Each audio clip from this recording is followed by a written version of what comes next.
Friends வணக்கம்.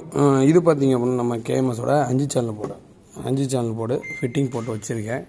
So இப்போ பார்த்திங்க அப்படின்னா நம்ம செக்கிங் வழக்கம் போல் பார்த்திங்கன்னா இதை வந்து கனெக்ட் பண்ணியிருக்கோம் 24024 ட்ரான்ஸ்ஃபார்மரில் போட்டு இப்போ வந்து நம்ம கனெக்ட் பண்ணியிருக்கோம். யூஎஸ்பி போர்டு ட்ரான்ஸ்ஃபார்மர் 24024 கொடுத்துருக்கோம். இதில் வந்து கனெக்ட் பண்ணியிருக்கேன். ஸோ இப்போ நான் பாட வைக்கிறேன்.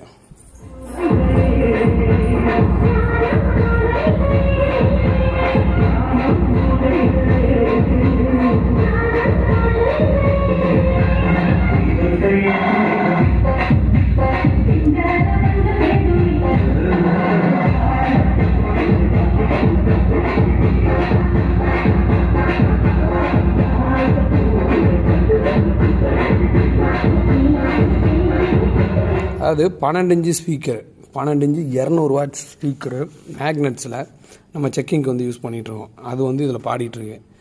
இது என்ன ஐசி இப்போ பாடினது உங்களுக்கு ஒரு ஹெட்ஃபோன் போட்டு கேட்டிருந்தீங்கன்னா தெரிஞ்சிருக்கு இது எப்படி பாடிச்சு அப்படின்னு. ஸோ இதாவது எனக்கு தெரிஞ்ச வரைக்கும், எனக்கு தெரிஞ்சதில்லை, நான் யூஸ் பண்ணதில் பெஸ்ட்டு 5 சேனல் போர்டு நம்ம வந்து யூஸ் பண்ணுறதுக்கு அப்படின்னா ஒரு லெஃப்ட் ரைட்டுக்கு ஒரு பக்காவான ஒரு ஐசி அப்படின்னா 55NF06 நான் சொல்லுவேன். ஸோ இதனோட அவுட்புட் பார்த்திங்கன்னா அவ்வளோ சூப்பராக இருக்கும். ஒரு தடவை யாரும் யூஸ் பண்ணுறீங்கன்னா வாங்கி யூஸ் பண்ணி பாருங்கள். ஒரு லெஃப்ட் ரைட்டுக்கு இப்போ நான் வந்து பேஸ்டபிள் எதுவும் இல்லாமல் சும்மா பாஸ் பூஸ்டர் தான் போட்டிருந்தேன். பட் இதனோட ரிசல்ட்டுன்னு பார்க்க போகும்போது உங்களுக்கு வந்து ரொம்ப நல்லாயிருக்கும். ஒரு 8 இன்ச்சு ஸ்பீக்கர் 2 போடுறீங்க அப்படின்னா இந்த போர்டை போட்டு பாருங்கள், அவ்வளோ சூப்பராக இருக்கும். வேணுன்றவங்க வாட்ஸ்அப் பண்ணுங்கள், வாங்கி ஒரு தடவை ட்ரை பண்ணி பாருங்கள்.